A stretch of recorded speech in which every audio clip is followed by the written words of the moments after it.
Dukung dakwah ini terus mengudara. Kajian gratis ini berjalan atas izin Allah dan dukungan tulus dari Anda. Bersama kita sebarkan kebaikan seluas-luasnya. Yuk jadi bagian dari tim kebaikan kami dengan mendukung operasional dakwah. Jazakumullahu khairan kasiran.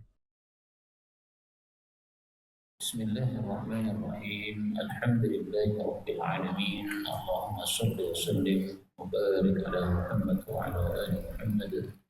Allahumma anfa'na bima 'allamtana wa 'allimna ma yanfa'una wa zidna 'ilma wa barik lana fi 'ilmina wa rzuqna al-ikhlasa fil qawli wal 'amali zahiran wa 'ilman nafi'an la yansa wa tawfiqan da'ima wa sihhatan wa yaqinan mu'afiyah. اللهم افتح لنا كل خير ويسر لنا كل أمور.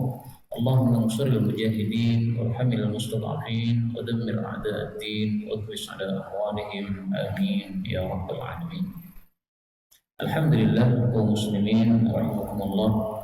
Kita lanjutkan pengajian hadis dari kitab Sunan At-Tirmidzi dan kita masih membahas tentang seputar neraka. Na'udzubillahi min syarri an-nar. Amin ya rabbal alamin. Kita sudah sampai pada hadis 2601. Faqala al-muallif rahimahullah ta'ala wa nafa'ana bihi wa bi ulumihi fid dharain. Amin. قال رحمه الله حدثنا سويد قال أخبرنا عبد الله عن يحيى بن عبيد الله. Ini nama Yahya bin Ubaidillah saya kasih garis bawah tanda bahwa ini perawi yang dhaif. Tapi meskipun perawi yang dhaif, hadisnya disahihkan oleh Asy-Syaikh Al-Albani. An Abi Hurairah radhiyallahu anhu qala qala Rasulullah sallallahu alaihi wasallam, ma ra'aitu, tidaklah aku melihat mithlan nari, seperti neraka, nama tidur haribuha, orang yang lari dari neraka, wala, dan saya tidak melihat mithlal jannah, semisal surga, nama tidur talibuha, orang yang mencari surga. Hadza haditsun innama na'rifuhu min hadits Yahya bin Ubaidillah wa Yahya bin Ubaidillah dhaif. Nah, ini dijelaskan oleh Imam Tirmidzi bahwa Yahya perawi yang dhaif inda aktsari ahli hadis, menurut mayoritas para ulama. Takallama fihi Syu'bah, didhaifkan oleh Imam Syu'bah. Wa Yahya bin Ubaidillah wa ibnu Mawhabin wa huwa madani. Nah, kalau sanadnya dhaif, ada perawinya yang dhaif, kenapa kok disahihkan oleh Asy-Syaikh Al-Albani? Disahihkan itu karena ada penguatnya, Pak. Penguatnya apa? Bisa penguatnya itu jalur yang lain. Ada satu jalur, ada jalur yang lain. Nah, jalur satu dengan jalur yang kedua saling menguatkan. Bisa juga penguatnya itu adalah hadis yang lain yang serupa. Nah, maka intinya hadis ini disahihkan oleh sebagian ulama kita rahimahullah ta'ala. Maksud hadisnya adalah Rasulullah merasa heran terhadap neraka. Katanya orang itu takut dari neraka, kok malah tidur. Tidur yang dimaksud di sini adalah lalai, yaitu dia tidak mau sungguh-sungguh ibadah kepada Allah. Dia malah melakukan dosa-dosa atau kemaksiatan. Nah, itu berarti dia kondisinya nama tidur atau lalai. Masing-masing kita kalau ditanya pengen masuk neraka, tidak mau, ya kan? Tapi kenapa kita melakukan maksiat? Nah, inilah yang menyebabkan Nabi merasa heran. Katanya takut neraka, kok malah lalai. Katanya pengen surga, kok malah tidur. Alias apa? Tidak sungguh-sungguh dalam kita ibadah kepada Allah Subhanahu wa ta'ala. Karena itu pelajaran yang penting dapat kita ambil dari hadis ini adalah, karena kita ini sudah yakin adanya surga dan neraka, maka mari keyakinan itu dibuktikan dengan amal. Yakin ada surga, yakin. Mana Pak nggak pernah datang ke masjid? Ini berarti nggak yakin. Yakin dengan surga, yakin. Mana tahajudnya kok jam 3 masih ngiler saja? Azan subuh baru bangun. Mana bukti yakinnya kepada surga dan neraka itu? Nah, maka ringkasnya manusia itu dibagi 3, Pak, tentang surga dan neraka ini. Ada yang mendustakan, yaitu orang-orang kafir, nggak percaya ada surga dan neraka. Ada yang mengimani, yaitu orang-orang beriman. Nah, seperti kita ini, yakin ada surga dan neraka. Yang ketiga, orang ragu-ragu, jadi tidak mendustakan tapi juga tidak mengimani, ini munafik. Nah, kita ini mengimani tapi kadang-kadang sikapnya seperti orang yang tidak mengimani. Yakin surga, yakin. Nah, kok malas beramal, nah, ini berarti sikapnya seperti orang yang tidak mengimani. Nah, ini mari kita tingkatkan lagi. Kalau memang betul-betul yakin ada neraka, maka mari kita melakukan perkara-perkara yang bisa menyelamatkan diri kita dari neraka. Dan kalau yakin ada surga, mari melakukan amal-amal yang bisa memasukkan ke dalam surga. Contohnya apa? Rasul sallallahu alaihi wasallam bersabda, "Ittaqun nara walau bisyiqqi tamratin." Ittaqun nara, takutlah kepada neraka walau bisyiqqi tamrah, meskipun dengan sedekah separuh kurma. Kita punya satu kurma saja, dimakan tidak akan kenyang lah satu kurma. Daripada kita makan tidak kenyang dan tidak ada pahala, mending diparuh jadi dua. Satunya kita sedekahkan, maka kita dapat pahala. Separuhnya kita makan, sama juga nggak kenyang. Nah, sama-sama nggak kenyang, mending nggak kenyang tapi dapat pahala. Nah, ini cara mendapatkan jaminan selamat dari neraka, yaitu sedekah. Rasulullah Shallallahu Alaihi Wasallam juga bersabda, "Ati bil kalam, ucapkan yang baik, afshis salam, sebarkan salam, silil arham, sambung silaturahmi, sholli bil laili wan nasu niyam, tahajudlah ketika orang-orang tidur, tsumma dukhulil jannata bisalam." Maka silahkan masuk surga dengan selamat.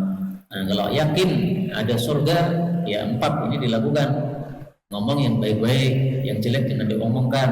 Sebarkan salam, ketemu sesama muslim mengucapkan assalamualaikum, melewati tetangga assalamualaikum, silaturahmi kerabat-kerabat terutama yang mahram-mahram, kemudian tahajud setiap malam. Nah, ini semuanya bisa kita lakukan dalam kehidupan kita sehari-hari. Ini turun hujan Pak, kita berdoa dulu. Allahumma sayyiban nafi'a, Allahumma sayyiban nafi'a, Allahumma sayyiban nafi'a, hadhihi rahmatullah, mutirna bifadlillahi wa rahmatihi. Babu maja'a, bab riwayat yang datang tentang anna, bahwasanya aktsar ahli nari, mayoritas penghuni neraka adalah an-nisa'u, para wanita. Nah, jadi ibu-ibu itu ternyata menghuni neraka mayoritas. Jadi kalau dihitung siapa yang masuk neraka lebih banyak, apakah laki-laki ataukah perempuan? Nah, lebih banyak yang perempuan. Tapi ini diperselisihkan oleh para ulama. Apa maksudnya ini? Sebagian ulama mengatakan memang di dunia itu yang lebih banyak adalah perempuan, sehingga di neraka pun yang mayoritas juga perempuan. Mari dihitung ya, dalam satu kota perempuannya berapa, laki-lakinya berapa. Nah, nanti akan kedapatan lebih banyak perempuan. Bahkan di akhir zaman itu kata Nabi SAW, laki dengan perempuan itu 1:50. 50-nya perempuan, satunya laki-laki. Nah, karena lebih banyak perempuan, otomatis di neraka pun juga lebih banyak perempuan. Itu pendapat pertama ya. Pendapat yang kedua tidak seperti itu. Nah, pendapat yang kedua, mari kita baca hadisnya dulu. 2602. Qala rahimahullah, haddatsana Ahmad bin Mani'in qala haddatsana Ismail bin Ibrahim qala haddatsana Ayyub an Abi Raja'in al-Utaridi qala sami'tu ibn Abbas radhiyallahu anhuma yaqulu qala Rasulullah sallallahu alaihi wasallam, ittala'tu, saya melihat, fil jannah, ke dalam jannah, fara'aitu, maka saya melihat, aktsara, kebanyakan ahliha, penghuni jannah adalah al-fuqara, orang-orang miskin. Wattala'tu, dan aku melihat, fin nari, di dalam neraka, fara'aitu, maka kulihat, aktsara ahliha, mayoritas ahli neraka adalah an-nisa'a, para wanita. Hadza haditsun hasanun sahihun, derajatnya sahih. Nah, jadi pendapat pertama tadi mengatakan di dunia memang lebih banyak yang wanita, sehingga di neraka pun lebih banyak yang wanita. Demikian juga yang fakirnya tadi, di dunia antara fakir dengan kaya itu lebih banyak yang fakir. Nah, sehingga di surga pun lebih banyak yang fakir. Ini pendapat pertama. Okay? Nah, saya bacakan pendapat yang kedua.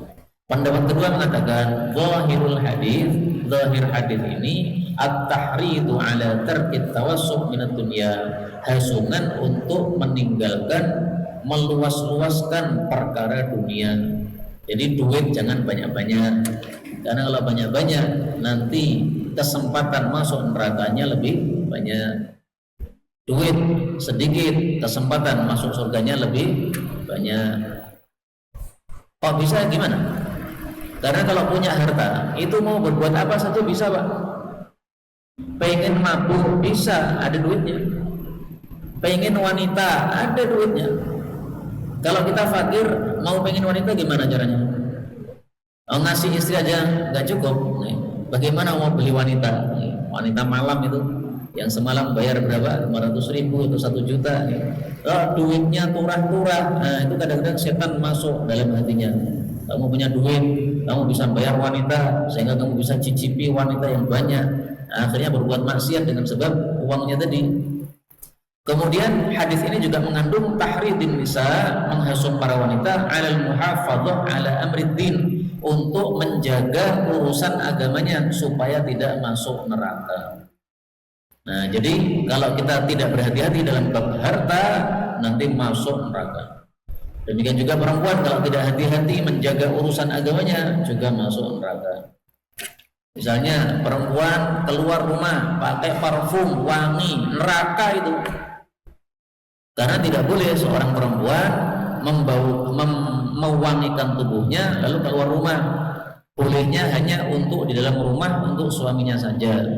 Nah, berarti dia tidak menjaga urusan agamanya. Apalagi wanita keluar rumah tidak pakai jilbab, neraka itu. Jadi kesempatan wanita masuk neraka sangat banyak ketika dia itu tidak menjaga urusan agamanya. Nah, tapi sebenarnya ini hukumnya sama, Pak, ya. Kalau laki-laki tidak merasa menjaga urusan agama, sama juga neraka. Jadi ini bukan masalah laki-laki atau wanita, tapi masalah menjaga urusan agama. Demikian juga masuk surga tadi bukan masalah kaya atau miskin, bukan, tapi masalah maksiatnya itu loh. Kalau orang kaya itu lebih mudah bermaksiat karena ada uang untuk berbuat maksiat, akhirnya kesempatan ke neraka banyak.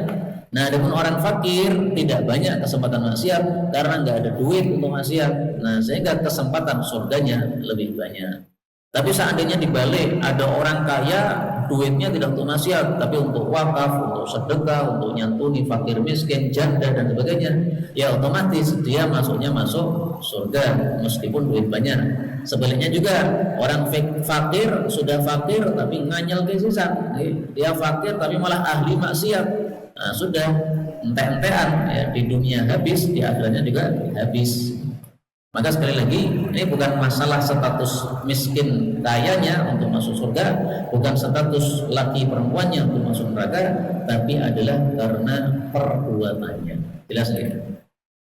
2603.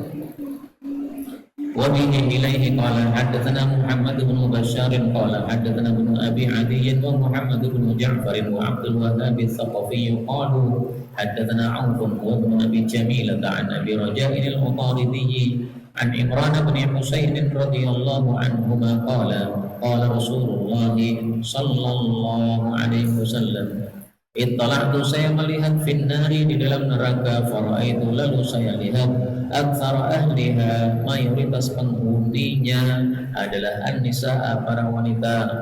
Wattala'tu, dan saya melihat fil jannati, di dalam jannah, faraitu, maka saya melihat aktsara ahliha, mayoritas penghuni jannah al-fuqara, orang-orang fakir.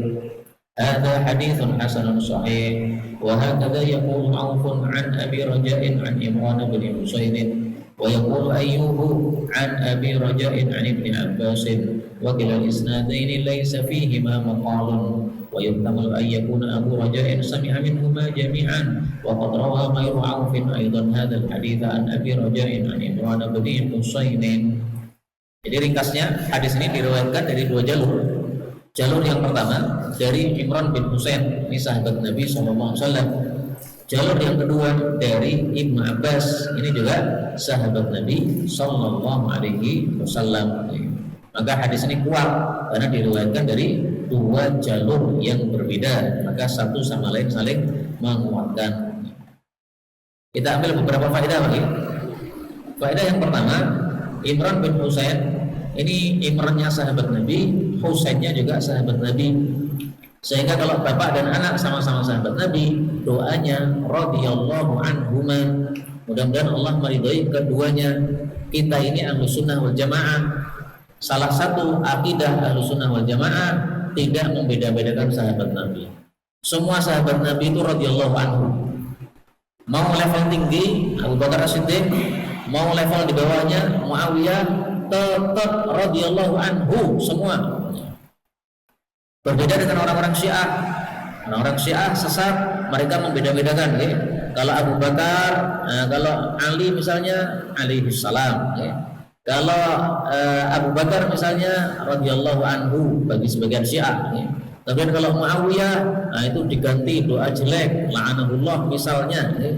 Nah itu beda-bedakan begitu. Kita enggak beda-bedakan. Semua sahabat Nabi radhiyallahu anhu, mereka diridhai oleh Allah Subhanahu wa taala. Dan kita mengatakan seperti itu ada dasarnya. Was-sabiqunal awwaluna minal muhajirin wal ansari walladzina ittaba'uuhum bi ihsan radhiyallahu anhum wa radu an. Semua sahabat Nabi radhiyallahu an. Kenapa kamu beda-bedakan? Wahai orang Syiah sesat, salah itu. Semua sahabat Nabi radhiyallahu anhu. Lah bagaimana dengan kesalahannya? Muawiyah itu kesalahannya banyak makan. Kesalahannya bukan urusan kamu, urusan dia sama Allah. Kamu ngurusi salahmu diri sendiri. Memang kamu itu sudah ahli kebaikan. Ya. Semua kita ini mencampurkan antara amal baik dengan amal buruk. Nah, sehingga tidak usah ngurusi orang lain, ngurusi diri sendiri saja. Faedah berikutnya. Di sini disebutkan, saya melihat di neraka mayoritasnya penghuninya perempuan. Nah, hadis ini menyebabkan para sahabat wanita bertanya kepada Nabi Sallallahu Alaihi Wasallam, ya Rasulullah, kenapa sih mayoritas wanita masuk neraka? Nah, beliau kemudian menjelaskan. Ini ya, Sahih Bukhari. Nabi mengatakan, saya diperlihatkan kepada neraka, ternyata mayoritas penghuninya wanita. Kenapa? Yakfurna, karena para wanita ini kafir. Nah, para sahabat bertanya, ayakfurna billah, apakah yang dimaksud para wanita itu kafir kepada Allah? Qala, beliau mengatakan enggak.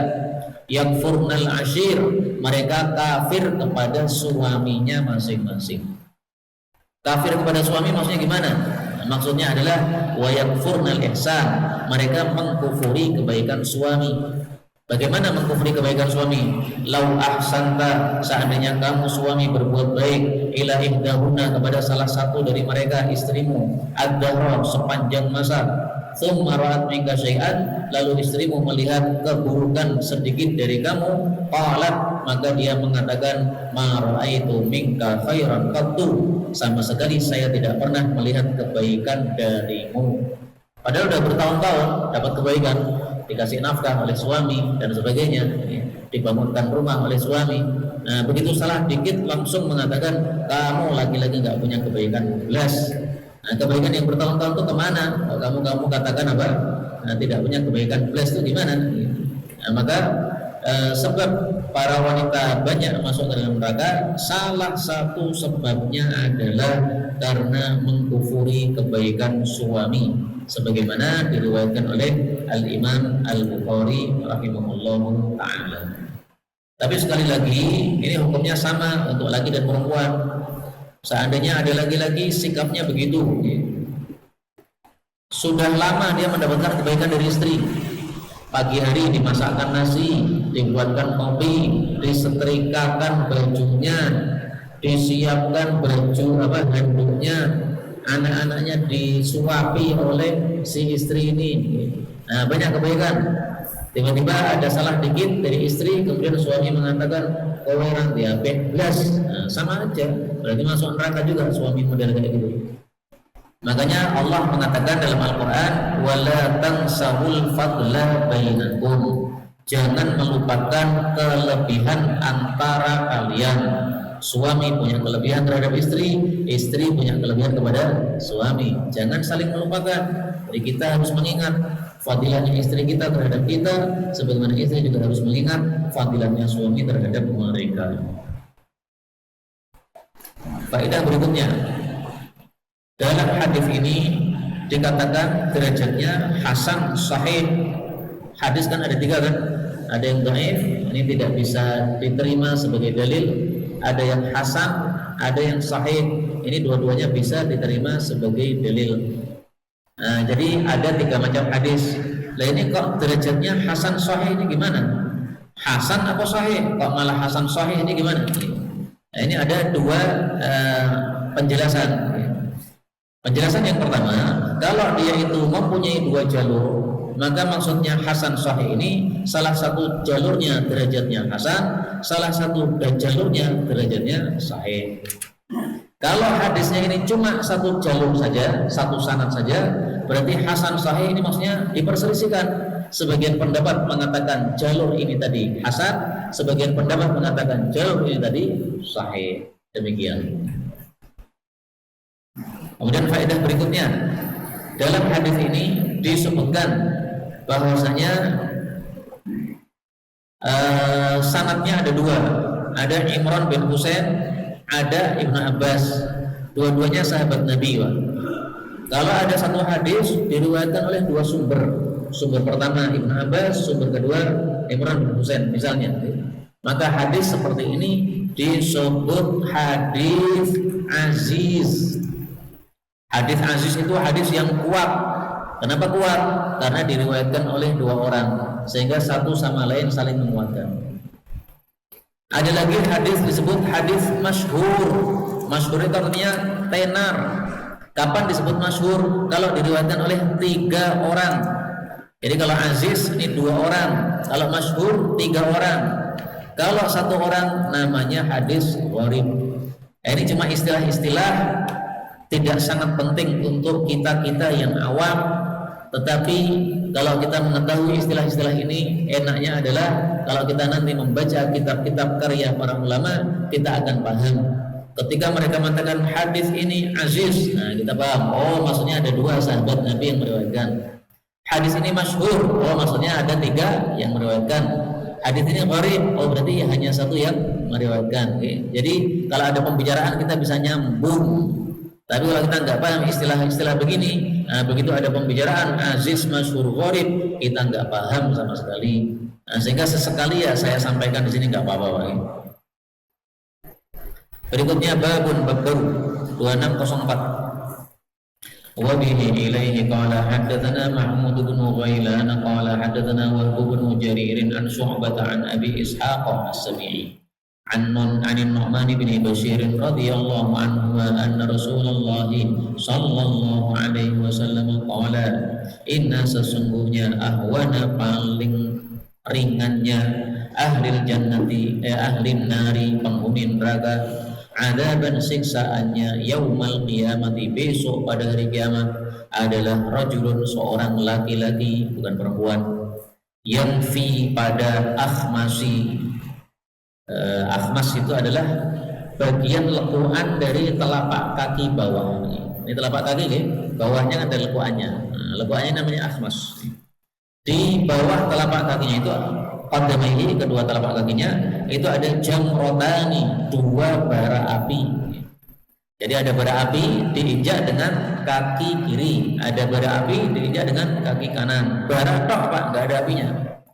Yabli mendidih min huma dari sebab 2 bara api tadi timahu otaknya. Inilah siksaan neraka yang paling ringan, nggak ada apinya, adanya bara tok. Tapi meskipun adanya bara, dia disuruh menginjak bara tadi, kemudian otaknya yang di kepala ini langsung mendidih, pelukuduk. Na'udzubillahi min syarri dzalik. Nah, kalau otaknya padahal di kepala itu mendidih, berarti seluruh tubuhnya ini terbakar semua, Pak. Bawah-bawahnya itu ya, ususnya, kemudian hatinya, jantungnya, parunya, semua terbakar, gosong semua itu. Pertanyaan, siapa orang laki-laki ini yang siksaannya paling ringan ini? Dialah paman Nabi yang kafir, namanya siapa? Abu Thalib. Dari mana taunya bahwa dia itu Abu Thalib? Mari kita buktikan bahwa dia ini Abu Thalib. Karena sebagian orang nggak percaya, Pak. Nah, kita ini belajar hadis supaya kita percaya. Rasulullah bersabda, innahu, sesungguhnya pamanku Abu Thalib, fi dahdahin minan nar, pada neraka yang paling atas, yang ringan siksaannya. Walaula ana, kalau bukan karena syafaat saya, kata Nabi, lakana, sungguh Abu Thalib pamanku itu fi darqil asfal, pada lapisan paling bawah dari neraka, sebagaimana orang-orang munafik. Jadi neraka itu kan berlapis-lapis. Semakin ke bawah itu semakin berat siksaannya, semakin ke atas semakin ringan siksaannya. Berbalikan dengan surga ya. Surga juga bertingkat-tingkat. Semakin di bawah semakin sedikit nikmatnya, semakin ke atas semakin maksimal nikmatnya. Tapi semuanya nikmat, sehingga tidak ada orang di surga yang merasa rendah, merasa minder, nggak ada. Nah, inilah dalil bahwasanya yang dimaksud di sini adalah Abu Thalib, paman Nabi Shallallahu Alaihi Wasallam. Karena itu dari sini kita ambil kesimpulan bahwasanya orang sebaik apapun akhlaknya, kalau tidak Islam masuk neraka, Pak. Abu Thalib kurang apa? Dia membela dakwah Nabi Muhammad SAW. Dia mengatakan yang mengganggu Muhammad berhadapan dengan saya. Akhlaknya masya Allah, membela Nabi mati-matian, ya. Tapi sayangnya disuruh mengucapkan la ilaha illallah tidak mau. Hampir mati didatangi oleh Nabi Muhammad SAW. Wahai pamanku, satu kalimat saja tolong diucapkan, nanti saya bisa membela kamu di akhirat kalau kamu ucapkan. Tapi dia mati tidak mau mengucapkan. Tapi saya jujur, Abu Thalib ini diperselisihkan. Sebagian orang mengatakan Abu Thalib ahli surga, termasuk kelompok Syiah sesat, mereka mengatakan Abu Thalib ahli surga. Tapi tidak semua yang mengatakan Abu Thalib ahli surga adalah orang Syiah. Ada juga kelompok Ahlus Sunnah yang mengatakan Abu Thalib ahli surga, tetapi dasarnya dalil yang dhaif. Nah, dalil yang dhaif, hadis yang dhaif tidak bisa dijadikan sebagai dasar hukum atau dasar keyakinan. Nah, mari saya tampilkan dalil yang sahih bahwasanya Abu Thalib ini tidak mau mengucapkan la ilaha illallah.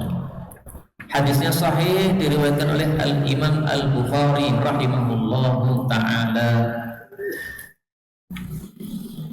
Ini hadisnya. Rasulullah sallallahu alaihi wasallam bersabda kepada Abu Thalib, wahai pamanku, ucapkan la ilaha illallah. Itu cuma satu kalimat yang aku nanti bisa bersaksi membela kamu dengan sebab kalimat itu di hadapan Allah di akhirat. Nah, di situ ada tokoh kafir namanya Abu Jahal dan Abdullah bin Abi Umayyah. Mendengar Nabi mendakwai Abu Thalib, mereka juga ikut mendakwai. Wahai Abu Thalib, apakah kamu akan meninggalkan agama kakekmu, bapakmu, yaitu Abdul Muttalib? Tidak henti-hentinya Rasulullah menawarkan la ilaha illallah kepada pamannya, dan tidak henti-hentinya Abu Jahal sama temannya tadi juga mengucapkan ucapan yang sama seperti tadi. Akhirnya ucapan terakhir Abu Thalib adalah huwa ala millati Abdul Muttalib. Huwa maksudnya dia maksudnya saya tetap di atas ajaran Abdul Muttalib, yaitu nyembah berhala. Mate. Wa aba, dan dia malas, dia enggan, tidak mau mengucapkan la ilaha illallah, terus mati, Pak. Nah, kalau tidak mau mengucapkan la ilaha illallah kemudian mati, ya sudah kafir, musyrik, sehingga tidak bisa masuk surga sama sekali. Bahkan di dalam Al-Quran Allah menyitir hal itu. Innaka la tahdi man ahbabta. Surat Al-Qasas ayat 56. sesungguhnya kamu wahai Nabi tidak bisa memberi hidayah kepada orang yang kamu cintai, yang dimaksud Abu Thalib. Sepakat semua ahli tafsir yang dimaksud pada surat Al-Qasas ayat 56 ini adalah Abu Thalib. Karena itu saya yakin 100% Abu Thalib ahli neraka. Ada orang tidak yakin, silahkan. Ini dalil-dalil sahih semuanya sudah kita tampilkan. Dan saya tahu mereka punya dalil tapi dhaif. Karena pernah saya teliti, kenapa sih orang-orang itu mengatakan Abu Thalib katanya ahli surga. Ternyata mereka ada dalilnya, tapi setelah saya cek, alah dalilnya dhaif, nggak bisa dijadikan dalil. Dalam kitab Muhammad bin Ishaq dari mereka itu, Muhammad bin Hisham ya, kitab sejarah, tapi hadisnya dhaif. Kemudian kita ambil beberapa faedah dari hadis ini. Faedah yang pertama, hadis ini diriwayatkan oleh Nu'man bin Bashir. Nu'man bin Bashir ini adalah sahabat Nabi muda. Sahabat Nabi dibagi dua, Pak. Ada shighar, ada muda atau anak-anak, ada kibar, tua-tua. Abu Bakar, Umar itu kibar, tua.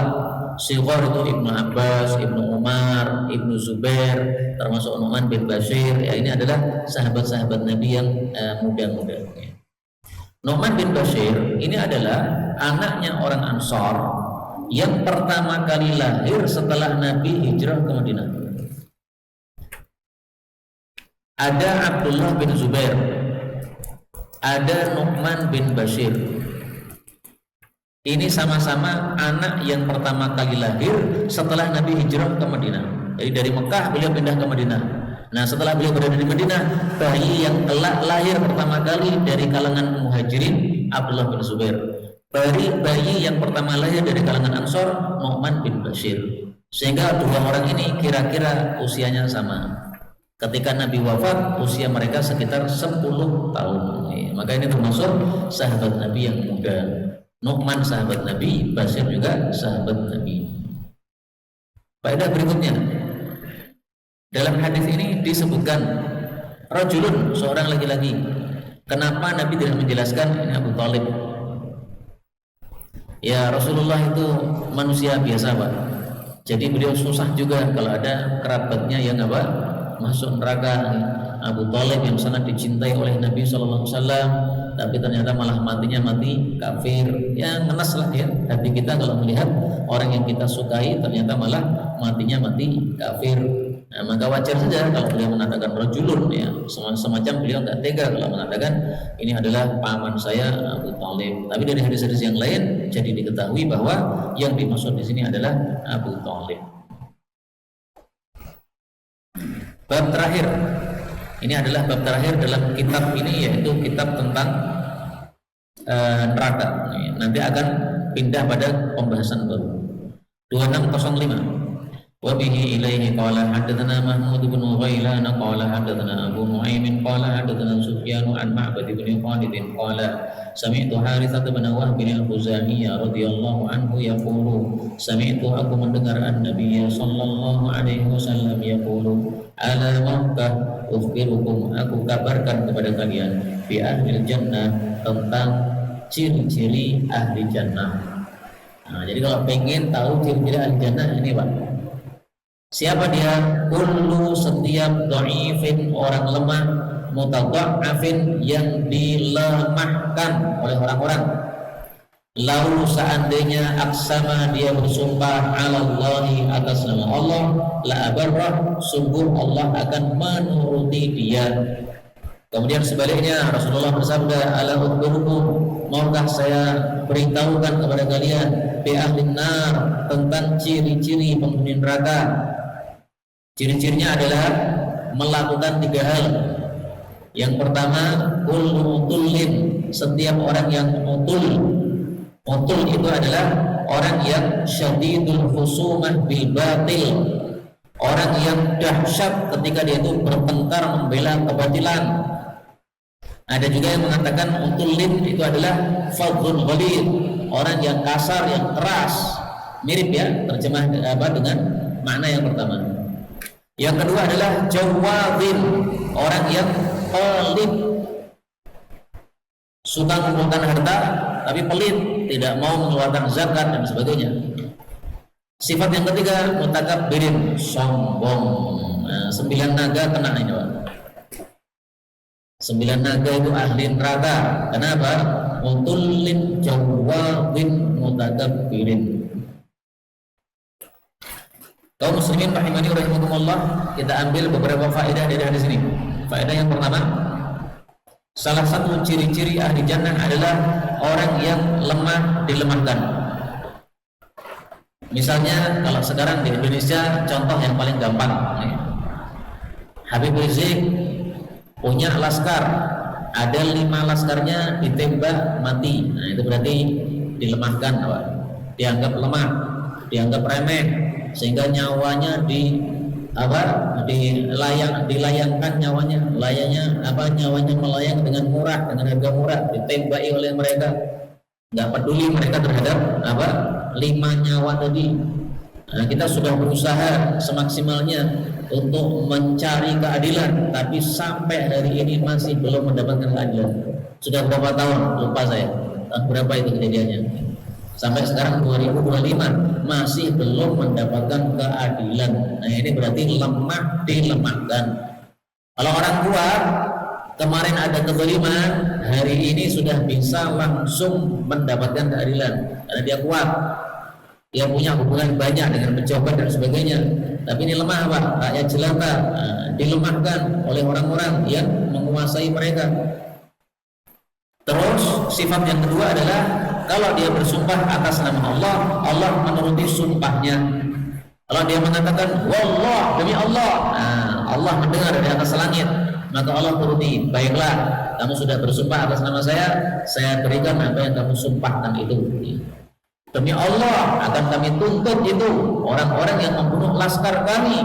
Kalau tidak bisa kami tuntut di dunia, akan kami lanjutkan di akhirat. Nah, Allah pasti mengabulkan permintaannya. Bisa jadi akan disibak masalahnya itu ketika masih di dunia, dan memang sudah ada tanda-tanda bahwa masalah ini akan segera bisa diselesaikan. Nah, kalau seandainya tidak bisa diselesaikan, tidak masalah, masih berlanjut di akhirat. Nah, maka Allah menuruti sumpahnya tidak harus sesuai dengan keinginan kita, ya, tapi sesuai dengan keinginan Allah Subhanahu wa Ta'ala. Maka terkabulnya doa itu jangan harus kita merasa harus sesuai keinginan kita, tidak. Terkabulnya doa itu keinginan Allah, bukan keinginan kita. Kita pengennya langsung doa langsung diberikan, ya nggak begitu Allah menginginkan.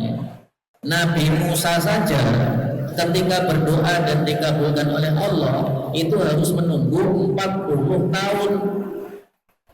Silahkan lihat surat Yunus ayat 89. Nabi Musa berdoa kepada Allah, ya Allah, itmis ala amwalihim, hapuslah harta-hartanya Fir'aun, keraskan hati mereka supaya tidak bisa beriman sampai melihat siksamu yang pedih. Allah katakan uji da'watuhuma, oke wahai Musa, doamu saya kabulkan. Tapi apakah langsung hari itu juga? Enggak. Para ulama tafsir mengatakan bainahuma arba'una sana, antara Allah mengatakan saya kabulkan sampai betul-betul Allah melakukan yang diminta itu nunggu 40 tahun.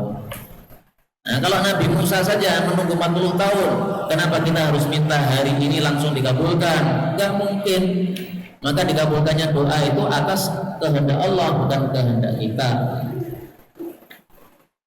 Kemudian faedah berikutnya, ciri-ciri ahli neraka. Nah, ini penting untuk kita, Pak. Ya nggak usah melihat orang lain. Mari kita melihat diri sendiri. Apakah 3 sifat ini ada pada kita? Apakah tidak?